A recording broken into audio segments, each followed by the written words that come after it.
Good Monday morning. It is a beautiful day down where I live here in Houston. You guys know me. I'm Amy. I'm with Sandy Russell, and our guest today is Alan for Author Talks. Everybody say hi. Woohoo! Hello. Morning. It's not Monday beautiful for morning. everybody in the United States. Where is it? Where is it now? Where is it in the Northeast? I mean, where is Sue? I wonder what the temperature is. Hey, Sue, I know you're watching. What's the temperature?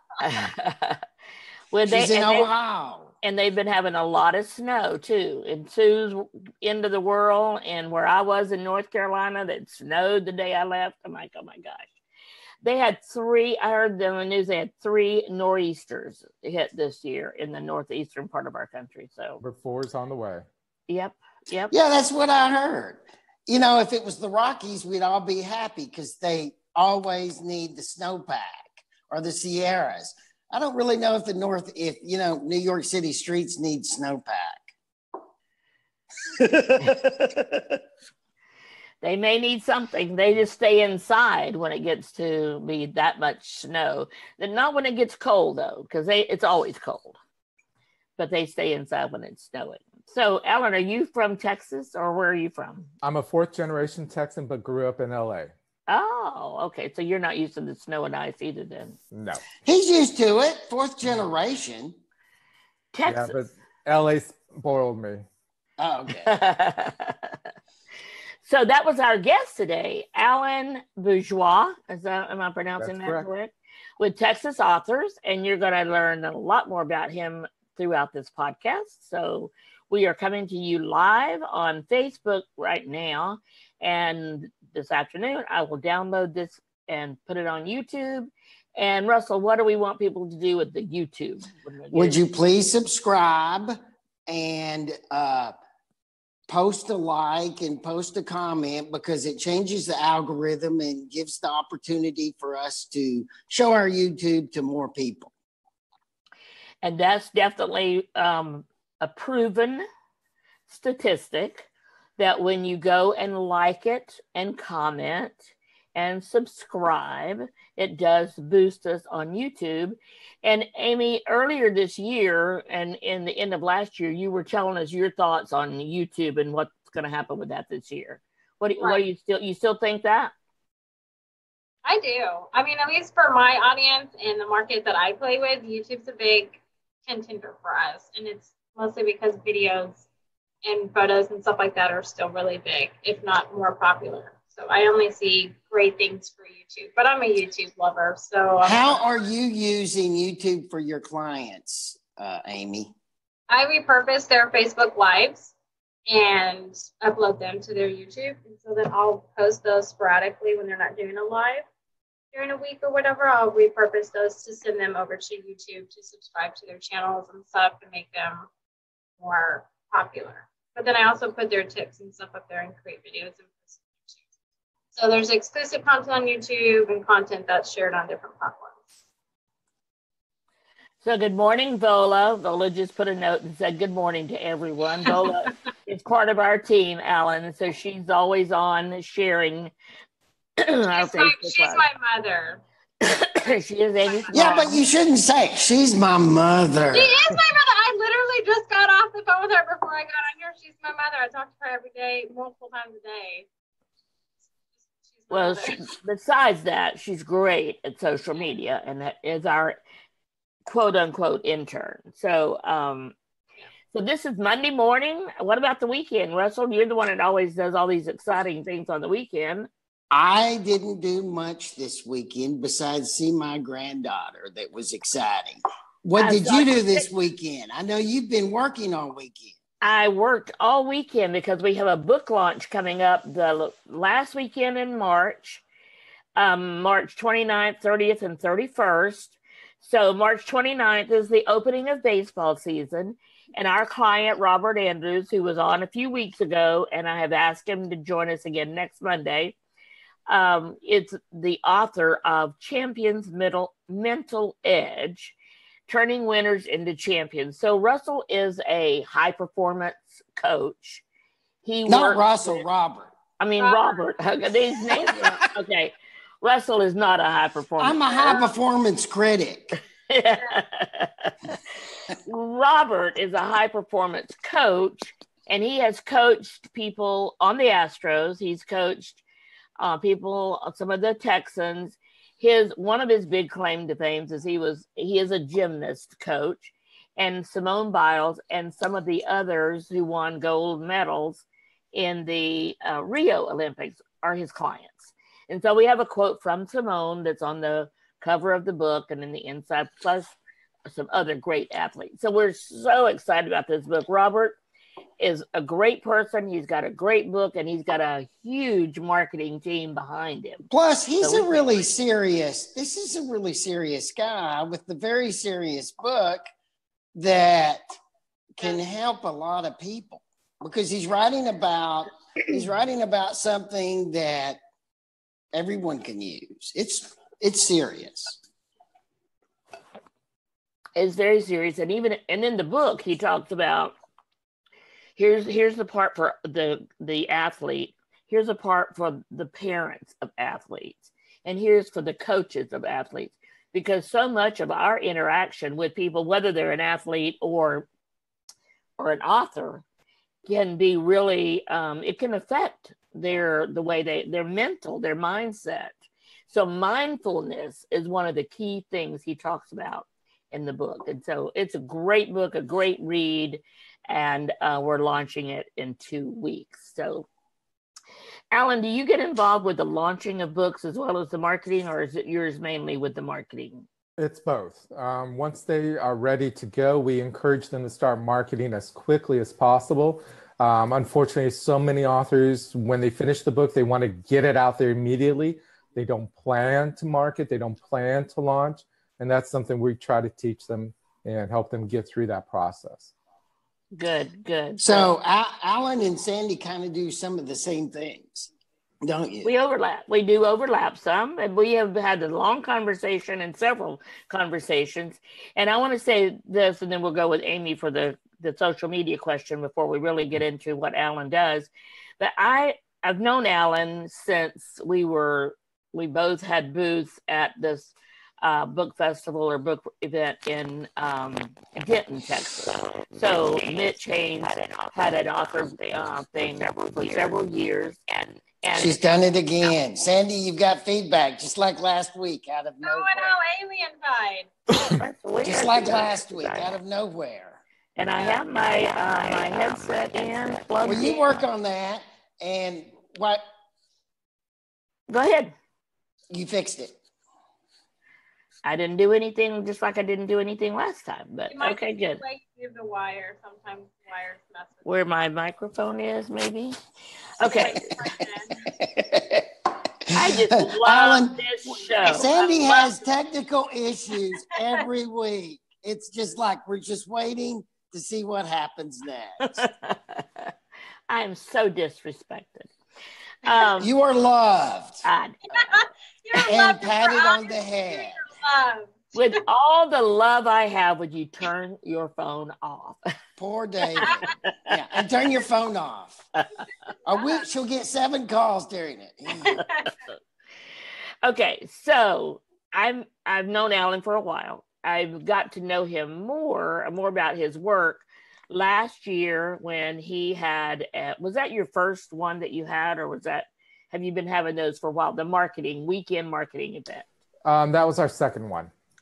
Because I was there representing Houston Writers Guild. We had a table, and I was so impressed with the breakout sessions, with the plans that Alan was talking about for Texas authors. And he had just concluded giving an award to number one in all these different places in the books. And so that night we had an awards banquet, and everybody got to get up and get their book and have pictures and all that stuff. It was very well done, Alan, and I've told you this several times since then. And so when I announced that we're going to have a group, and you contacted me and said, rather than have 2 separate things that are like parallel, can we like overlap some? Aimee can tell you how excited I was when I said, "Oh my God!" Overlap is our friend. It is our friend. Like it is our friend. Yeah. And so we're going to keep announcing things about what that's going to look like. Yeah.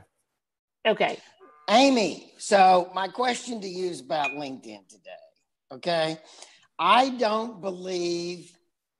been convinced LinkedIn is worth the trouble to authors. What do you think? Why do you feel that way? Because Well, it doesn't benefit you, or you don't? It's all about Russell. Okay, this is a critical.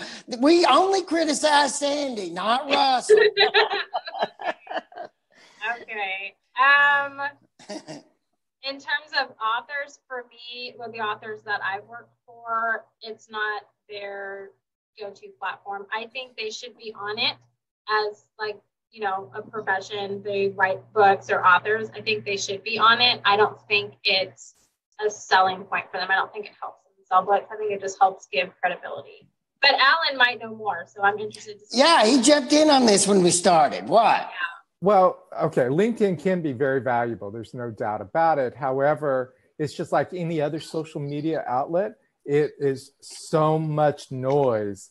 You really have to work hard to get heard beyond all the excess noise. Right. And you have 13,000 Twitter followers, right, Russell? Yes. Okay. And I don't really feel like that does me any good. Exactly, because of all the noise. Right. All the social medias, there's over 325 different social media types of programs out there, and they're all noise. And everybody's getting inundated by that. Now we're starting to see over the last year, people are pulling away from social media. So we're trying to find new ways to reach those people without being overwhelmed by the noise.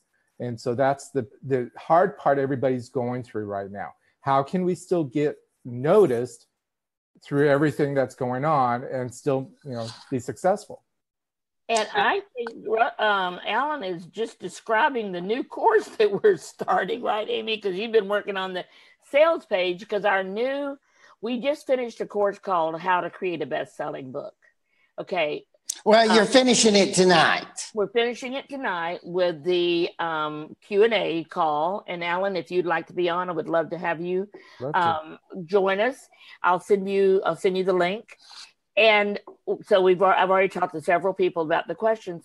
However, what I realized from doing the best-selling course and all the research I did, and I paid for it and took a couple of courses on creating a bestseller. And one of the things I really got, that while you're going towards being a bestseller, or if you're not ever planning to be a best-selling author, there's ways that you can get visibility. You can break through the noise and get to be known. So I just finished reading a book called Known. Now, this book was how to be known for your brand, how to have your brand stand out in a digital age. So it discusses a lot of the things we're talking about now. So thank you, Alan. That was great. Russell, I think that your followers, I mean, you have a good amount. I think the reason that you don't reap any benefits of it is because you're not consistent. So if you want to get through the noise and stuff, you have to post more, which is what, like, social media managers and stuff, that's always what we recommend, because people are pulling away from social media. That is true. If you want to sell your product or have your following utilized, you're going to have to work for it, which means you have to be consistent with your posting and constantly be changing it up, which is where like a social media coach and stuff like that comes in. Well, then I have a response to that in a question.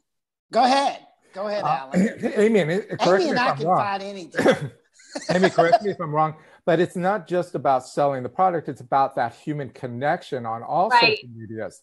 And that's one thing we actually teach our authors is when you're putting stuff out there, don't put it out there about buy my book, put it out there as a human connection. For example, we teach our authors to have the characters of the books write tweets, write postings to get the people connected and involved in those people. Would you say that's accurate?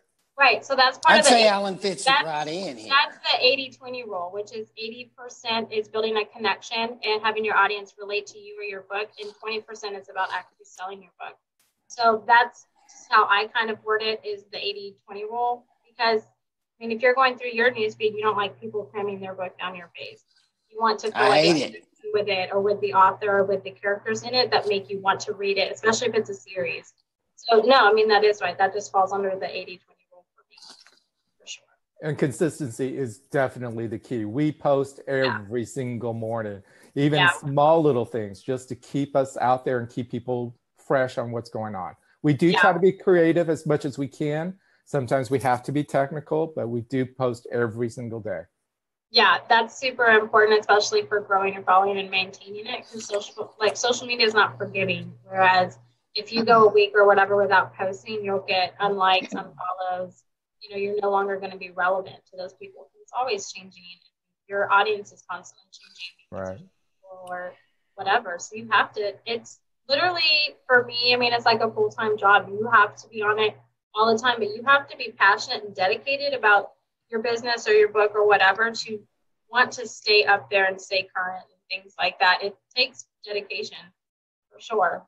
But I mean, all of it, you're just not utilizing your 13,000 followers because you're not. Well, and part of the reason, and this goes to the next question that I almost forgot because Alan made some good points too, was, and I think other authors would say this too, or have this question.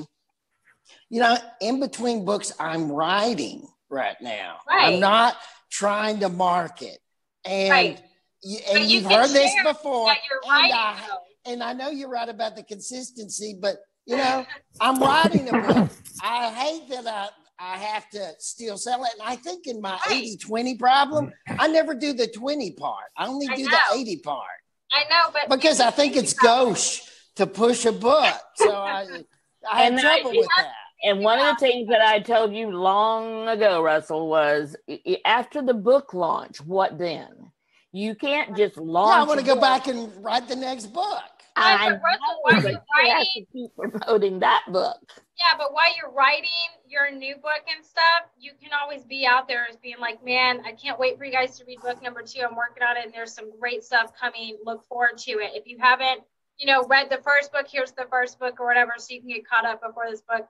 That's how you be consistent, though you're writing. It's like I know. You're right. And Russell. And I know you teach people this too, don't you, Alan? Yes. And just so you know, in our latest survey of Texas authors, 90% of the people feel the same way you do. I know. That's why Of course. That's why you and I have a chance to do what we do, Alan, because breaking through that is just as important for you and I to break through all this stuff. Resistance by your own clients. Resistance. That's a good word. It's true. I do want to stop real quick, and then we're going to talk directly to Alan about what Texas Authors does. But I know, because I'm dying to share these festival pictures from his webpage. First of all, Sue. Hi, Sue. Sue says hello. And what's the temperature, Sue? She said she had never thought of having the actual characters post. So, Alan, thank you for that. Great idea. Oh, really? Did he? That's pretty cool. You didn't hear that?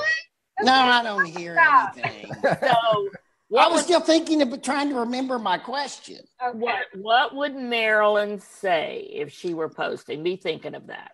Yeah, well, I don't know if we could print what Marilyn would say. Well, then what they would say about her. So Valerie, hello, Valerie. She's on too. So Sue said the temperature is 30. That's not bad. That's not bad for Sue.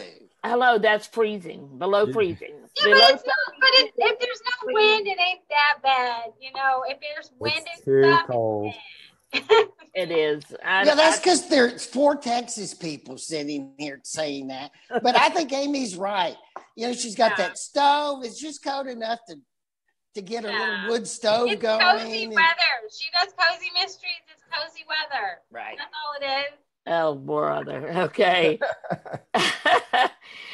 She said it is windy. So, okay, that's the end of the conversation for now. Let's go over and talk to Alan. So, Alan, before they start sending me these text messages that were going too long, let's talk to our guest. And Alan, well, I'm sure you're going to get them. Yes. So, Alan, tell us about Texas Authors. Texas Authors was founded 7 years ago when I was actually a publisher. I had published 60 books for clients all around the world and stuff, and realized that marketing was a problem for indie authors as well as publishers, anybody who's considered a small press, basically. So doing some research, found out that there was absolutely nothing out there that helped authors nationally, locally, whatever. So I created Texas Authors and been working very hard with that. It is a nonprofit. We then created Dear Texas, Drop Everything and Read Texas, which merges readers and authors together. And then we created the Texas Authors Institute of History, which is currently an online museum that's dedicated to the last 200 years of Texas authors. We have over 800 authors listed there, and we're constantly adding. Matter of fact, we're working on the updates now. So we do a lot, and mostly it's about marketing, helping the authors learn how to better market and sell themselves. Now, while Texas Authors is about Texas authors, we created another program called Indie Beacon, which is about authors that are from around the world. And they get the same benefits, same programs as Texas Authors do to a certain point. Through our radio show, our tweet postings, our anything and everything that we can think of to help authors, we do. We are getting ready to announce our book winners for this year on April 2nd. How do people enter those awards contests, Alan? Simply go to our website at txauthors.com. And then under the 3 bars, there's pages, and it shows them the book contest. We also have a book cover contest, which we launched for the first time this year as well. Is this it? No. This is a book festival list. Correct. And that's, another thing we've done. We have 6 book festivals all around the state. The first one's coming up in Galveston, March 24th. Then we're in Wimberley, Bryan College Station in April. Then in June, we're in Wimberley. Then we go to Dallas in July. Then in September, we're at the Word Wrangler in Giddings, and then back up in Dallas for the McKinney Book Festival in September as well. And we're working on a couple other ones for next year. We're always adding new events to the program to give those authors that opportunity to cut through the noise by working one-on-one with individual readers and getting them to know what's going on. And so those of you that are not in Texas or not from Texas might not recognize that a lot of those were some of the Texas small communities like Wimberley, Giddings, great places to sell books because Correct. People there read a lot. I mean, so I love those little towns, and I love all the little things there are to do in the festival specifically. I used to have a book festival. I tried that for a few years with one of my clients. She wanted to do it, and we had one in Fayetteville. Good. And so one of our cousins lives there, and she has a bed and breakfast, and so she would open up and get us where we could have the festival on the square in Fayetteville, and we did that for several years. So I know how much fun it can be. Also know how much work it is. Oh, gosh. Yeah. And by the way, if people want to go and look where your festivals are, it's at bookfestival.network if they want to look. Correct. And network is spelled out. It's not N-E-T, it's network. Right. Yeah, it's not bookfestival.net. It's network. Correct. So, and I love how you in all of your, when I get an email from you and it has a list of all the websites and stuff, he's got campus.authors.marketing. I love that. And then texasauthors.institute. So all of them are kind of have an ending of what they really are. And I know that's really new in the whole URL world and GoDaddy and all of those places. Correct. I love that. Love that. Love that. And what is Texas short stories by Texas authors? Correct. Matter of fact, we just launched the 4th year of doing that on March 1st, where Texas authors can enter for a short story contest. This year at the Texas Library Conference, we're giving away 1,000 copies from last year's winners that will be going into all the libraries and stuff, and we'll be doing that again next year as well. And how do you enter that? You can go to TX Shorts. Let me double check. I have too many websites to remember. .com. I'm looking at it now. So txshorts.com. Correct. There's a whole thing there. Click here for contest rules. Click here to enter the contest. Correct. So one of the things I love about your websites, Alan, is they're very easy to maneuver from one place to another. They really are. I know. Well, I try. It's always a challenge, but I do try to keep it short and simple. And I love that. So at the Texas Library Association, TLA, is where you'll be giving away 1,000 of these short stories by Texas authors. Correct. And just so you know, we also just finished our first contest for grades 6 through 12 short stories. And that will be released in April as well. It is really amazing, this being the year of women, that all the winners happen to be females. So we're dedicated. And where do people enter that for next year? That will be at texasauthors.institute. And that is part of our history museum program and also our writing program. So we'll be promoting that as well. And Aimee, that starts August 15th.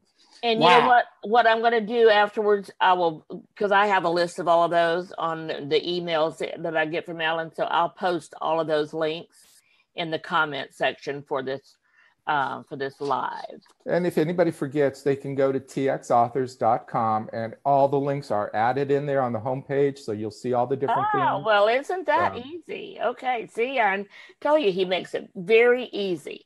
So Alan, Texas Authors, so we know now you do a lot. And I mean, of all people, I definitely know how much work is involved because I've done that for 17 years. And actually, a few years ago, I said, okay, no more.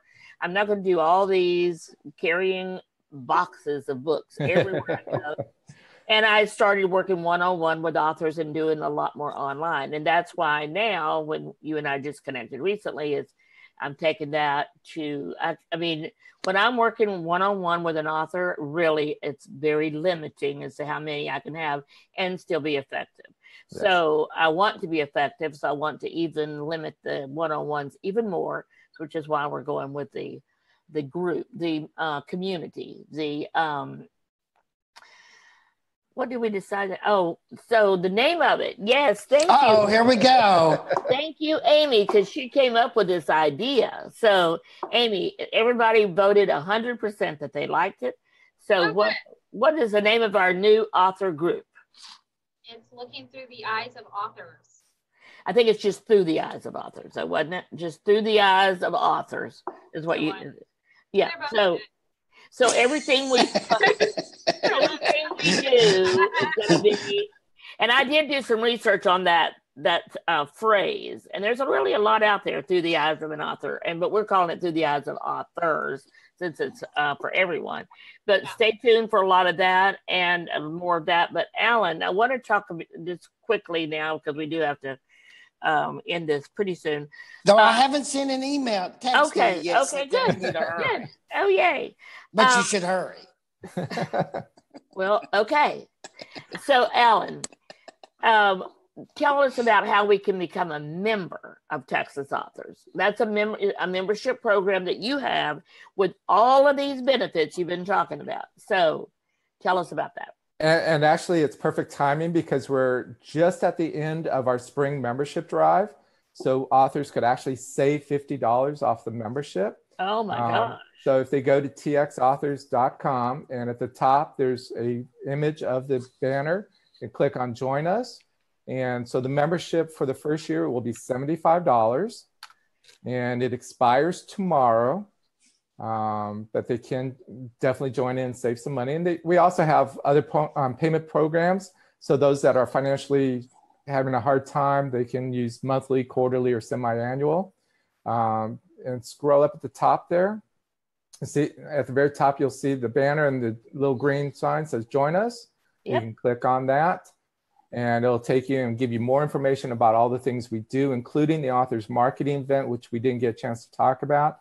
That's coming up in July, and that's a great weekend event for authors to meet other authors and to sit down and talk with professionals about marketing on all different levels. We're constantly adding people to that program for speaking, so that should be a lot of fun too.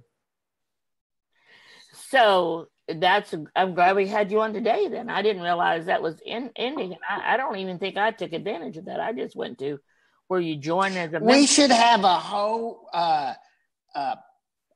we should have a whole one of these podcasts just on Alan's upcoming event of writers and marketing. We need to do another one of these just on that. I say that's kind of what we were doing today, but yes, I know, but he says he has his course coming up. So this is not a course, that's membership. Membership for the Texas authors. Didn't you say you were having something coming up? Right, the author's marketing event in July. The author's marketing, yes. Right. Okay, got it. Thank you, Russell. You paid attention. I know, which is different than before. So yes, Alan, that is true. So when do you start really marketing your author marketing event? Well, we start the day that the last one ends. Last year, yeah. We offer special discounts at that event so people can sign up for next year and stuff. You mentioned earlier campus.authors.marketing, and that's all the event can actually buy a video. I actually am a little bit excited about seeing if some of my friends that have written quite a few short stories but not really done anything with them might enter his next contest. And I saw that Andrea Barbosa is listening and watching. So Andrea, you're an expert at this. Has she said anything to you, Alan? Because I know she's very familiar with who you are. I have not seen any of her work. Okay, good. And then you have a lot to look forward to because she's awesome. And Andrea, I'm going to be bugging you about that. Anything else? Aimee, what's up with you? Russell needs to be consistent on social media. What? What did you say? I said you need to be consistent on social media. I know. I am ashamed. You know, I think that I'm really good at social media, but no, I mean, you're not. That's a delusional, right? Yeah. You used to be on it all the time, and now you're like not on it. She did say that very quietly the first time, though. I think she was. I know. I couldn't hear. Everybody else heard but you, Russell. That was the point. Have a great day, a great week, Aimee. I'll see you tonight. Alan, I'll send you a link for tonight if you can join us. Sure. And we'll see you guys next week, next Monday at 10 a.m. on Author Talk with Russell, Aimee, and Sandy. And probably Robert. And probably Robert. Have a great day. Bye-bye.